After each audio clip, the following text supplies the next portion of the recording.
handoff. Adrian up the middle, room to the 20, cuts to the left to the 25, and Adrian's loose. He splits the defense. 50, 40, 30. Goodbye, baby. Touchdown! We bleed purple and our bones are gold. Hear the horns coming out of our dome. Behold, we are Minnesota Vikings fans. We love when a player scores. Hey there, Vikings fans. You're listening to the Purple People podcast. Me and Adam survived the Monday Night Football debacle against the New York Football Giants, as they like to be called. We sure did. That was one disappointing game. But before we get into that, let's run down the title. This week, episode number 72 of the Purple People podcast, and it is titled Little Giants. You got to remember that movie. That was a nice little movie. I do. Pretty funny stuff. I do remember that movie. Let's go into the quick hits so that we can hurry up and get to our game ball donkey and review. This week, Harrison Smith was placed on injured reserve with the designation to return after having surgery on his foot. The Vikings started Andrew Sendejo in his place. His presence was missed sorely on the field.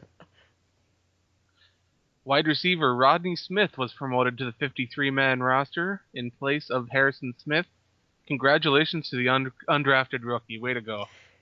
I'm a big fan. Yeah, but he probably won't see the field much. Excited to see him. It's my belief that they promoted him pretty much to keep him another team from picking him up off the practice squad. But whatever you got to do to keep your good players around.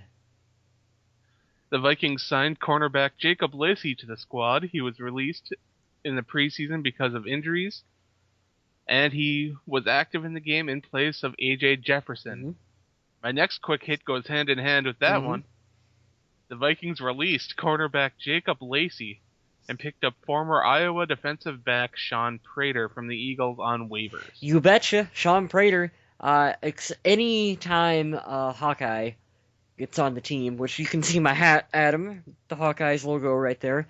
I'm always excited when they get on the squad, so hopefully he'll stick around longer than a week.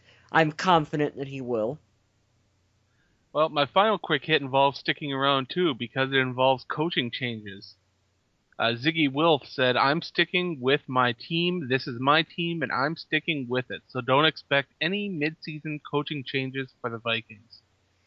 That'll happen 1 week after the season ends, when they completely clear house. But we'll get to that in a little bit. Before we start, now you wanted to add a quick hit about Bryant McKinnie, didn't you? I do. I want to, for all our Bryant McKinnie fans out there. He was traded to the Miami Dolphins for, I believe, a 7th round pick. A conditional late round pick. Yep. And for as poorly as our offensive line has been playing, I would have actually entertained the notion of bringing Bryant McKinnie on and switching him from a tackle to a guard and just seeing what he could do. That'd be a big guard. That would be a huge... Can you imagine him and Phil Lodeholt lined up?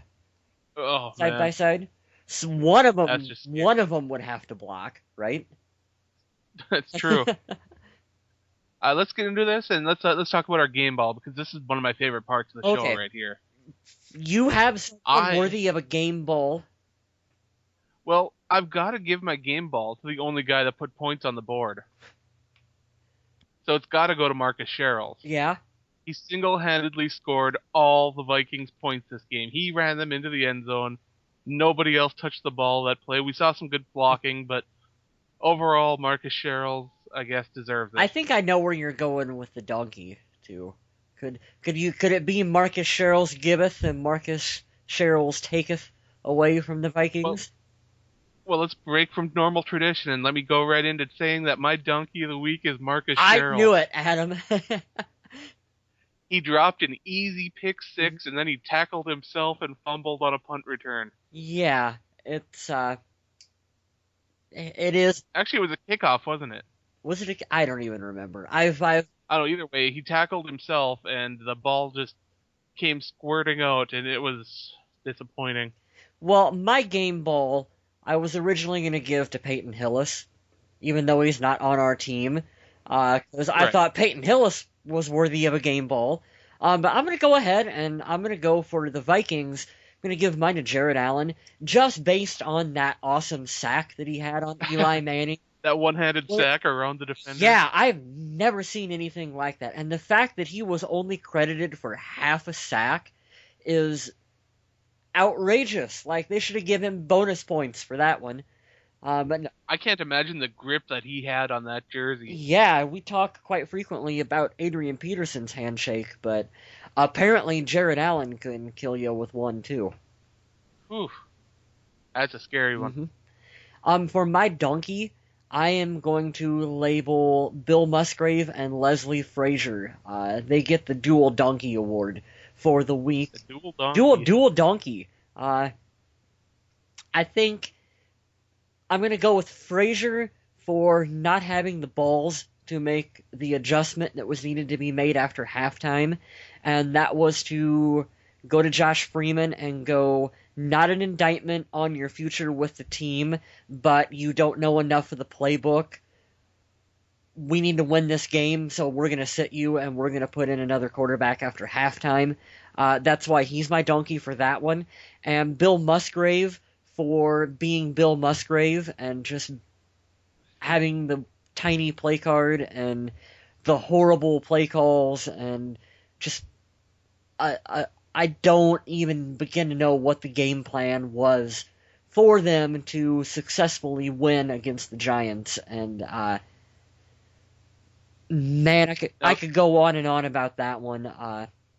Since neither of us picked him, we have to give out an honorary donkey award to Josh Freeman because he deserves it after that performance. I understand he's only been with the team for 2 weeks, but he had the lowest grade in Pro Football Focus history. Yeah. He had a quarterback rating of 40.6. He passed the ball 53 times and threw 33 of those incomplete. And here's the kicker. That's like for the Vikings, that's like a passing record for most attempts in a game. More than Favre, more than Culpepper. Josh Freeman, 12 days on the team. Why? And he's out there just slinging it 53 times. Why? I am mystified as to what happened. And overthrowing everyone. If you combine... So, Freeman, you're an honorary donkey. If you combined the DNA of Josh Freeman and Donovan McNabb, I think you would have an accurate pass between the two. Because one goes too high... I have a quarterback that hits guys right between the numbers. One goes too high, one goes too short. You combine them, you're going to get it right on the target. And let's be honest, we could have given out the donkey award to so many guys.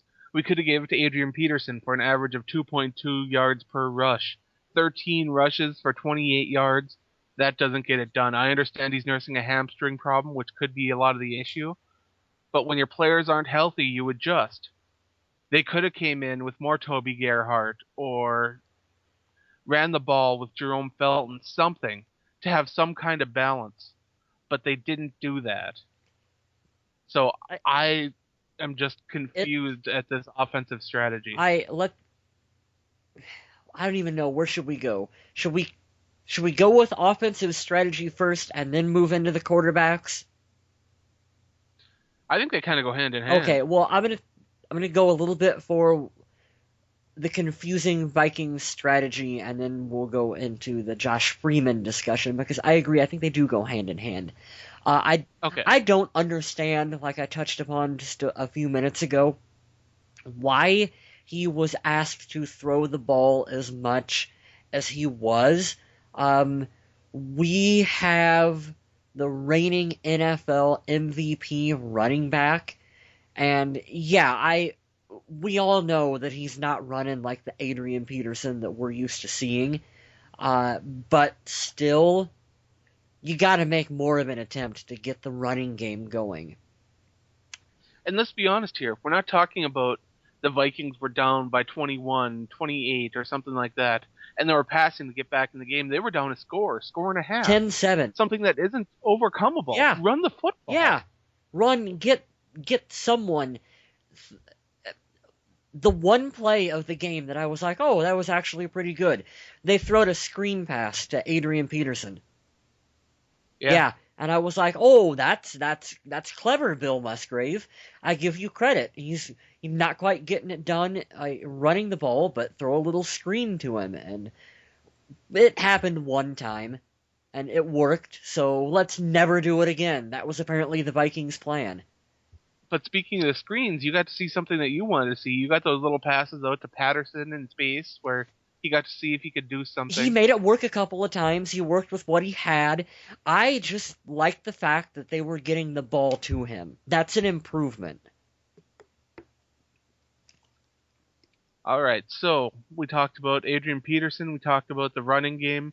Let's talk a little bit more about Josh Freeman and how uncomfortable he looked and how he stayed in the pocket and took hit after hit after hit and was just flat on his back through most of the game. What is going on with this Vikings offensive line? I have absolutely no clue. We're talking about a line that prior to this season wasn't just Vikings fans. We're talking about like actual paid big-time broadcasters talking about how we potentially had one of the top lines in the National Football League.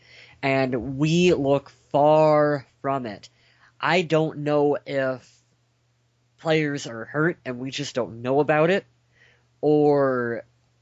Well, Matt Khalil's dealing with a lower back injury, and he's playing through it. And I understand when you're a tackle, the bending and the twisting, when you have a lower back problem, is miserable. Totally. But the Vikings did sign a veteran backup in Jamarcus Webb, who can play that position. So, to me, it's next guy up. I mean, I know that they probably saw the situation and saw, okay, Matt Khalil's healthy enough to play, so let's play him. But healthy enough to protect a quarterback that's getting his first start in less than 2 weeks being with the team. Oh. Now, that's a situation that you don't see too often. You don't. I am really disappointed in the play of Phil Lodeholt so far this season. Phil was, he got a big contract with the team, and I'm seeing him get routinely beat out there on coverages that he should be able to make. He's a big guy, and seeing him get blown by, not acceptable. I'm going to go the other way. I'm going to say Phil Lodeholt's the only guy that I think on the offensive line is earning his paycheck this year. He's picking up blocks. He's being a road grader for Adrian Peterson. He's the only one that I see out there blocking in front of Adrian. I don't know. I see Charlie Johnson laying on the ground every play. Oh, I do too. I was just going to... Brandon Fusco was my next guy I was going to move to and go with it. If he's starting on this team next year, I'll be surprised. Me too. Yeah. You've got to wonder, like you said, they have Jamarco Webb. They have Jamarcus Webb. Jamarcus Webb that they picked up from Chicago. You got to be thinking they've got to get him in some kind of maybe rotation in on that line at some spot, whether it's at a guard position, whether it's at a tackle position. They've got to start trying things to get something going on, because part of our offensive struggles you can't lay entirely on the quarterback position, because so many guys are having to go in and block. Our tight ends are having to do nothing, but we're having to jumbo sets all the time to get out there and just 3 tight ends to just block to try to get something going in the running game. And that's not helping our team whatsoever. Towards the end of the game, we even saw the plays designed so that Freeman was rolling out away from the pocket. And you only do that if you are not confident in your offensive line and you know something's wrong. So the team has identified the problem, but now what are they going to do about it? I don't know. I don't know if you have the personnel on the roster to fix it this late in the season. It's true. It's a good question. Let's talk about Josh Freeman, because I know everyone wants to hear Josh Freeman, and there's a lot to say about him. I'm going to kick it off and say that it would have been a bad performance if this would have been week 2 of the preseason. And here we are in week 7? That was week 7, Week 7 of the regular season. To see that kind of outing is just atrocious. And I to be fair to Josh Freeman, he's put in a situation that impossible for any quarterback to come in and succeed. So I have a hard time laying all the blame on him, but he does have, 5 years of experience prior to this? Yeah. Receivers were getting a couple steps open, and he was just flat out overthrowing them and missing targets. You would think that an NFL quarterback with 5 years of experience, even though he's only got 12 days and however many practices they run within that span to work with these receivers, we're talking about guys like Greg Jennings, excellent hands. He ought to be able to hit Greg Jennings and make a pass. I mean, I don't understand. So I'm going to give him the benefit of the doubt and not be too hard on him because of the situation that he was put in. But huge asterisk. He is a professional NFL quarterback. He has had success in the past. Uh-huh. You know he can complete passes like that. But we saw it not happening. Is this a confidence issue? Is his confidence broke from his time at Tampa Bay? Is it something to do with team chemistry? Does he not have the chemistry needed with the wide receivers? Perhaps. Does he not know their routes?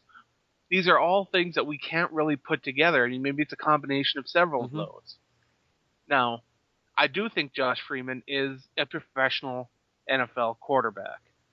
A franchise quarterback, I'm not sure. But he is an NFL quality quarterback. We've seen that over at least a couple years of his career. So, the audition will continue for Josh Freeman. He's already been named the starter for next week against the Green Bay Packers on Sunday Night Football. So, be ready to watch that. I do not know how Leslie Frazier and this coaching staff, in good faith, based on what they've seen in the first half, and especially into the third quarter, where you, just like you said, Adam, he's on his ass after half the plays because the line's not keeping him upright. Even though I will give him credit, and he was stepping up into the pocket. I liked his ability to step into the pocket and step into his throws. So there's your takeaway from what we've seen from him. It's a positive. It's positive. But also, the Giants were close to dead last in every statistical category defensively entering this game. So, what's going to happen when the Vikings actually take on a decent defense? Oh, we're going to get... Like the secondary in Green Bay, they're not going to drop those interceptions. They're not going to be out of position in the secondary. They have really talented players that are going to take advantage of every one of those plays. I was watching this game with my friend Mike, and it was probably about in the third quarter when he said, if we were playing Green Bay, this would be a 57-7 just total blowout by this point. Like, we were lucky that we were playing another bad football team for it to even be as remotely close as what it was. I guess the point that I wanted to make is that it wasn't fair to Freeman, and I don't think it was fair to the other players on the team, guys like Adrian Peterson, when this is going to sound stupid to even say based on how hard we've been and the fans have been on the guy, but you've got Christian Ponder sitting on the bench, and he knows the system, he knows the receivers, full playbook. Prior to him getting benched, the team was scoring close to 30 points a game? Yeah. Yeah. The offense scored 0 points this game? Yes. I mean, you're going, Freeman, I would have told him, get your big boy pants on. Not an indictment to you, but you're not far enough in it. We've got to win this game because we're playing for this season. But how is Christian Ponder going to be mentally coming into this game? I mean, we know physically he still has the rib issue, which couldn't have completely healed by now. But he is healthy enough to play. I think. But we have him benched regulated to third string, regulated to second string, mixed all over in this mess. And then to ask him to come in during halftime to play for the guy that he was benched for and that they brought in because they thought he stinks. I don't know. To me, that is a worse situation than what Freeman's got going on. That is a tough situation, but I also think, did you see that shot on the sidelines of Adrian Peterson standing shoulder and shoulder with Christian Ponder? Yeah. Yeah. I also believe that if they would have done that, I think the team probably would have had Ponder's back and would have felt we got our quarterback back on the field, and I think Ponder would have responded admirably to the situation. Well, you're talking about the players. Remember, the players, after that game in London, came out and they were endorsing Matt Castle. Yeah, it sucks to be a Vikings fan right now in terms of the quarterback situation going on, because we're talking about the quarterbacks, but think about how it is for the wide receivers. Think about Greg Jennings. Oh. Okay, Greg Jennings is a professional NFL quarterback. He's caught passes from Brett Favre and Aaron Rodgers. Now, he's coming here, and he has to deal with 3 different quarterbacks so far this year. 3 quarterbacks in 7 games. And all of them have such different throwing styles. I mean, Christian Ponder's got that soft touch that he'll float the ball right to you. Matt Castle has that arm that he lofts it pretty good and can get some velocity and some spin behind it. Freeman's got a cannon. He throws hard. So you've got all these different issues from the wide receivers trying to catch the ball when they don't really even know what's coming at them anymore.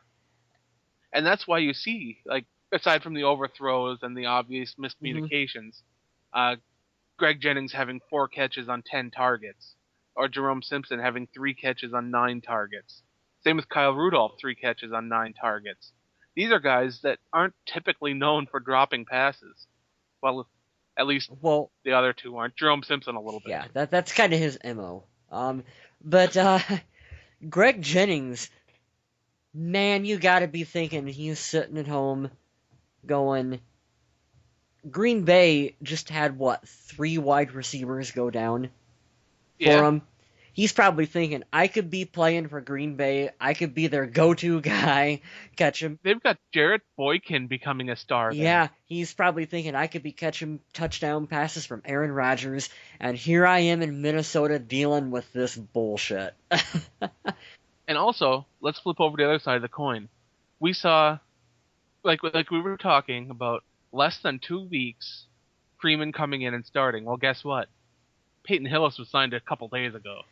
And they made Peyton Hillis look like the Peyton Hillis that got famous on the Browns. Yeah. It looked like Madden cover boy Peyton Hillis again. Which, I got to admit, I'm a Peyton Hillis fan after he had that season, and I was really bummed out that his career kind of went the way it went, and was excited, hey, he's going to be getting a shot with the Giants. And somehow, I just deep down knew that if there's going to be any game that he has a good game, it's going to be against the Vikings. And let's be honest, statistically, he didn't do that well. 18 rushes for 36 yards. But he got the yards when he needed to. 5 catches for 45 yards. I think that's where he did the most damage. That is the underrated element of Peyton Hillis' game. And why can't we use Toby Gerhart like that? And not even the correlation because they're 2 white running backs. I don't even care about that. I'm talking about you can include Gerhart in a screen pass every now and then other than garbage time. I swear, it's when the team gives up at the end of the 4th quarter and, we're not going to win anyway, so we're going to pull Adrian, we're going to throw Toby in, and then we're going to throw a bunch of screen passes to him. It's like, maybe we could do that in the 1st quarter on, a 1st down. Now, I'd like to give a little bit of respect to Adrian Peterson on picking up blitzes, because he's gotten a lot of He did a good job with it. Because of that in the past. He did a pretty good job. I saw him knocking a couple defenders even on their butts, and that's not typical Adrian Peterson style. what I want to see from Adrian Peterson in the Green Bay game, and I tweeted this out, I don't think he is playing aggressive enough football, which is an odd statement to make for Adrian Peterson based on the way he runs. I just want to see him, I don't care what the rules state, I want to see him lower his head and just level somebody. Absolutely level and flatten a defender. And go ahead and flag him. We'll take the penalty for it. Green Bay has to know that Adrian is going to be running pissed off and aggressive football. And if that means getting flagged, go ahead and do it. And if you want to know the best way to get the passing game open for Josh Freeman, it is to run the football effectively. Yes. Another way to get good involvement is to pass the ball to John Carlson and have him get 9 yards on his catch. John Carlson. Yeah. John Carlson equals production. That's right. You throw him the ball, you're going to get yards. Oh, man. Did you hear the play-by-play announcer? After No, I didn't. Sharif Floyd, he had the fumble on the whatever. That was... And then on the very next time around, it was John Carlson who caught it. And I think it was John Gruden who made the comment that, well, that was a tight end who caught the football this time around, so he's a little more acclimated with catching the football. And there was someone, well, it wasn't just someone, it was like a bunch of people simultaneously at the same time on my Twitter feed tweeted out, no, that's John Carlson. He's not used to catching the football. He's probably not any better than Sharif Floyd. Oh, man, that's rough. Hey, here's another positive to take away from the game. I found a really funny parody account on Twitter. It's called Musgraves _ play card. You should look him up. It's a parody account of Bill Musgrave's play card, who tweets out some really funny things. And when I found him, he only had like 30-some followers. And look him up. He deserves more. He deserves more. It's pretty funny stuff. It's Twitter, no matter how bad that game was, social media actually found a way to keep it really entertaining. I watched the game with 5 Packer fans. So it was just me in a room with 5 Packer fans. It was kind of brutal. Yeah. So where do we go from here, Adam? Where does this team go? Minnesota, Sunday night. Yeah. To play the Packers in the Metrodome. And honestly, fans, lower your expectations. Yeah. Whatever your expectations are, even if they're almost nothing right now, take them down a little notch, because whatever happened in this Giants game really has me losing confidence in anything going forward. Me and Adam, I will vouch for the both of us. We are a couple really big Vikings fans, and we've thick and thin, we're going to support this team, we're going to be here for them.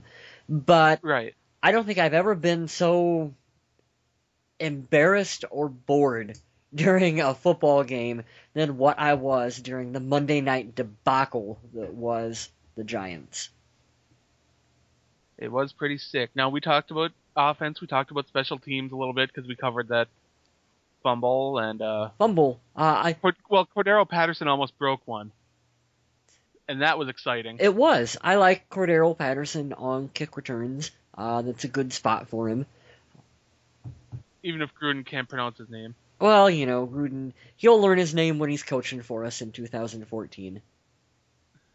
But let's move over to the defensive side of the ball, and let's talk about how the defense this game actually They didn't suck. No, it wasn't absolutely horrible. Considering the positions they were put in, they didn't suck. I mean, the Vikings gave up the ball in Green Bay territory several times, and they held them to field goals, and they held them to several 3-and-outs. And to be honest, the defense was the bright part of this game when everyone was worried that they would just be eaten alive. Let's talk about Aaron Henderson. Now, Aaron Henderson had 12 solo tackles, a sack, and 2 assists. Yeah. Aaron Henderson had a massive game. He did. Jamarcus Sanford, 10 tackles, 2 assists. These two guys were getting work done. Oh, Xavier Rhodes seen the most playing time that he has this season, and he's raw. We've seen him get absolutely burnt on the one almost touchdown throw. Sure did. Otherwise, though, I actually think Xavier did admirable. Maybe even a little more than admirable. The way he was able to just barely get his hands in there on some plays and tip some balls, and I like the direction that he's headed. He's a rookie. Right. He's going through some growing pains, but I think he'll be a solid player for the Vikings for a number of years. And a guy that's getting eaten alive in the Minnesota media is a guy that they come out and defend for a little bit because he had a pretty solid game. Josh Robinson. Yeah. He was targeted. I mean, they threw passes in his direction. He broke up 2 that were really could have been scary passes. Yeah. He had 4 tackles. Josh Robinson, maybe Coach Frazier knows what he's talking about, and this kid is coming into his own because we've seen him develop each game a little bit so far, and every time I keep expecting him to get burnt, and it's happening less and less and less. Mm-hmm. There's one point I gotta make here really quick, Adam. Okay. The beginning of the game, Marvin Mitchell celebrating routine basic stoppages like they had just won the Super Bowl. Oh, Marvin Mitchell was just so excited, man. You could see him just so pumped up over there. I'm glad that he's excited, but Marvin Mitchell, come on. You're not playing at home. Stop. There was one play where I don't remember who the running back was. Where he got the tackle in the backfield and he was just so excited about it? No, running back fell over, slipped on the play. Marvin Mitchell goes up to him and kind of like half-assed, like, okay, he's down by contact, and then goes out there and celebrates like he's end of the world celebration. It's like, okay, Marvin, settle down. Team's not that good. Defense isn't that good. Like, all right, I'm gonna go the opposite side of that. I wish more defenders were like that on the Vikings. I want to see more energy. I want to see more excitement. I don't want to see you standing around and go back to the line and do your job, although that's something that they need to do too, but where is that energy, that excitement, that fire? Well, I'm not seeing any of that from this team. I agree, Adam. My grief is that basic routine plays. There were a couple, like you said, where you had some really good ones. Okay, go out there and celebrate and be a little cocky and I'm fine with that. But there was just some like basic shit that he was doing earlier in the game that's your job. Go out there and do it. And I get pandering. Hey, fundamentals are important too, man. I get pandering to a home field crowd, but we're a bad Vikings team playing a bad Giants team, and the early celebrations were a little much on my part. Yeah, I can kind of understand that. But yeah, like we were saying, defensively, this squad did a much better job than we expected. Jared Allen, you cannot understate. He gives it his all every single game. You see him come around and get a sack that I don't think anyone has ever seen before, with him pulling Eli down one-handed with another defender wrapped up like that. I mean, that will probably never happen again in the history of the NFL. And Kevin Williams, despite his age, keeps being productive. Batting down passes. Brian Robinson had some nice pressure. Some nice hits, even though they were after the fact. The ball's already out. But he did have some nice, clean, solid hits on Eli. And that's the kind of stuff that it doesn't show up in a stat sheet, but it takes its toll on a quarterback over the course of a game. It's true. That is true. Well, that's about all I have for this week. Do you have anything else that you want to add to the conversation? We talked a little bit about expectations, but realistically, what should we even expect for the remainder of this season? Is it basically game over? We're playing to see what we have in Josh Freeman and jockey for 2014 draft pick? I mean, well, basically what we're seeing is we're seeing these young guys come in, and we're seeing them get shots for the future. And we saw Jacob Lacey hit the door again, which I actually don't mind Jacob Lacey. I wouldn't mind him staying with the team, but the team saw a younger prospect in Sean Prater. Sean Prater, yep. Yeah, in Sean Prater, and they want to see what they've got there. So it seems like right now the team is going into audition time again. Which oh, we both groaned at the exact same time over that one. The Vikings need to find out what they have in these young guys, and they need to move forward. Mm-hmm. Because right now they are wasting Adrian Peterson's time. Yeah. The clock's ticking on him. Tick tock, tick tock. How many years has he been in the league? The average career for an NFL running back isn't that long. Yeah, that's correct. A lot of my customers at work know that I'm a Vikings fan, so I talk a lot of Vikings football when I'm at work too.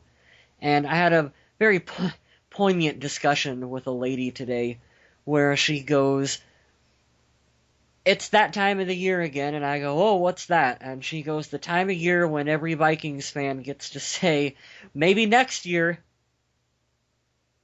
And I'm like, yeah, I understand exactly what you're talking about. And later on in our conversation, she goes, "Just once I'd like to see the Vikings in a Super Bowl while I'm still young and coherent enough to understand what's going on." This team has too much talent to be this bad. Yeah, they do. That's what makes this season and these losses in particular so bad, is because we know we've got talent on this roster. This isn't... And we're not going to see any coaching changes till the end of the year. Nothing's going to change through this season. Yeah. So, like I said, whatever your expectations are, lower them down a notch. Mm-hmm. And with that, I'd like to thank everyone for listening. Check out the Facebook and the Twitter page. Check out my writings on the Viking Age. You should probably do that twice or 3 times a day, maybe 4. Install the app on your smartphone. Yeah. The Fansided app. Because it's a lot of fun. You can get our news right away. And don't forget to stay classy, Minnesota.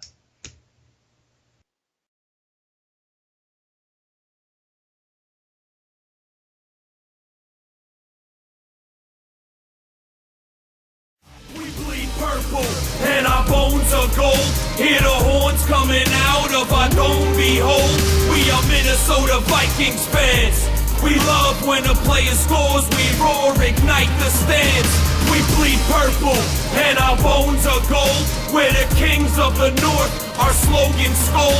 No Packer, no bear, no lion can beat us. We will punish anyone if they try to defeat us. He's the MVP, appreciated greatly. Running all day, 2K, that's AP. Make a defense cry or maybe beg. ACL stands for Adrian's crazy leg. He's the heart of the team. 28 holding up that Lombardi is a part of the dream. We will never give up. We find the faith to move past.